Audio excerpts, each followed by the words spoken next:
bien, deuxième journée déjà pour la 18e édition du Festival d'humour de l'Abitibi-Témiscamingue. Premier spectacle anglophone de l'histoire du festival ce soir avec Howie Miller d'origine Cri.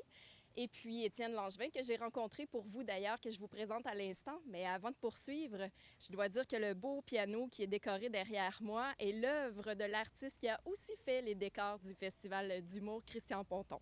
Mais commençons par le premier one-man show qui s'intitulait C'est à mon tour. Avez-vous trouvé le chemin long pour vous rendre jusque-là? Non, parce que moi, j'étais en duo avant. En fait, mon premier one-man show de ever que j'ai fait, ça a été en sortant de l'École nationale de l'humour.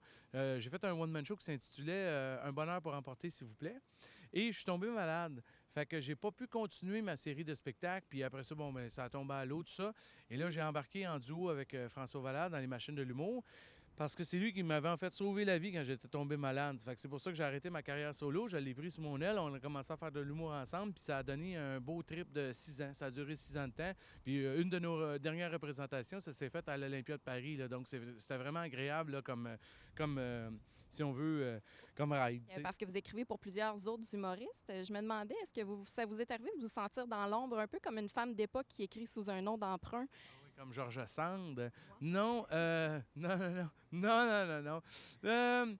Non, je me suis jamais senti comme ça dans l'ombre parce que j'ai toujours continué de faire des spectacles en même temps. Et même aujourd'hui, je pourrais encore avoir ce sentiment-là d'être dans l'ombre parce que c'est vrai que j'ai pas la grosse tribune derrière moi, la grosse équipe, puis le gros tapage médiatique pour parler de mon art, en fait, de mes œuvres. Moi, j'appelle ça des œuvres, mais de mon art. Mais non, je me sens pas comme ça. Parce que quand on est sur scène, on est privilégié, les gens rient, c'est direct. Donc, j'ai toujours je suis toujours gratifié de ce que je fais parce que les gens rient devant moi et ils aiment ça, ils viennent me voir après, ils disent à quel point ils ont passé une belle soirée, que ça leur a fait du bien. Donc, j'ai toujours une petite tape dans le dos peu importe comment je me situe dans ma carrière. Fait que non, à ce niveau-là, je me sens pas mal du tout. Et il y a quelque chose de très encourageant aussi d'être dans l'ombre, très gratifiant d'être dans l'ombre quand tu vois les succès de ceux pour qui tu as écrit. Ben c'est le fun de voir que ça fonctionne, puis que si tu avais eu une grosse machine derrière toi, ben tes jokes auraient passé aussi. C'est toujours gratifiant. Dans le spectacle C'est à mon tour, vous disiez à la blague évidemment que vous auriez aimé vivre à une autre époque, mais si c'était vrai que vous aviez le choix, laquelle choisiriez-vous? Ah, ça aurait été probablement fin 19e siècle, donc les années 1800, tout ça. Oui, je pense que j'aurais aimé ça, vivre à cette époque-là. Parce que, ben, c'est sûr que moi, mon héros de jeunesse, c'est Tom Sawyer, là, puis Huckleberry Finn, mais c'est sûr.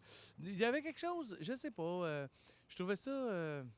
je trouve qu'aujourd'hui, la vie va vite, c'est sûr, la vie va vite, mais ça met beaucoup de pression aussi. Le spectacle actuel s'intitule Les mésaventures d'un père espiègle, dis-je.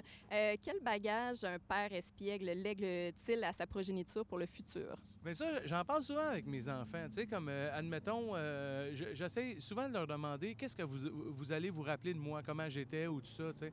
Puis ça, je trouve ça important de jaser de ça, d'essayer de faire une image que les enfants vont garder. Mais en général, puis ce qui me rassure, en tout cas, ce qui m'apaise beaucoup, c'est qu'ils me disent qu'ils ont eu une enfance vraiment joyeuse. Puis ça, c'est important pour moi, de faire des petits moments. Tu sais, je parlais tantôt de décrocher, tu sais, mais avec les enfants, je trouve qu'on est toujours appelés à décrocher parce que les autres, là, ils comprennent pas, ils n'ont pas le tourbillon de la vie. Dans le tourbillon de la vie de votre carrière, avez-vous le temps d'en profiter? Ce serait quoi votre meilleur souvenir? Parce qu'on parlait de l'Olympia de Paris en début d'entrevue. Il y a eu plusieurs moments forts. Là. Vous avez reçu plusieurs prix. Ce serait quoi votre meilleur souvenir? Mon meilleur souvenir, et c'est encore une fois, c'est auprès du public. C'est toujours les contacts qu'on a avec les gens. Ça a l'air un peu niaiseux que je dise ça, mais ce que je veux dire, c'est que la chance qu'on a de voyager au travers le Québec, puis tout ça, puis de rencontrer des personnes qui sont vraiment agréables en plus, c'est pas donné à tout le monde. Ce que je veux dire, c'est que moi j'ai beaucoup d'amis qui disent je travaille avec le public quand ils font une job, mettons, dans un bureau ou quoi que ce soit. Ils disent, moi, je travaille pas dans un bureau, je travaille avec le public. Oui, mais c'est le même public, c'est à la même place, c'est dans la même communauté, c'est dans la même ville.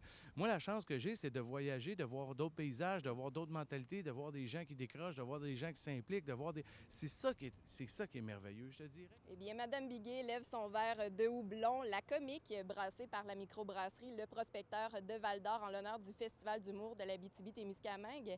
Je lève mon verre au début des soirées gala dès demain, avec entre autres le concours de la relève, Pierre Hébert, Eddie King, Nive et Réal Bellan. Il paraît que c'est le fils à Tigus.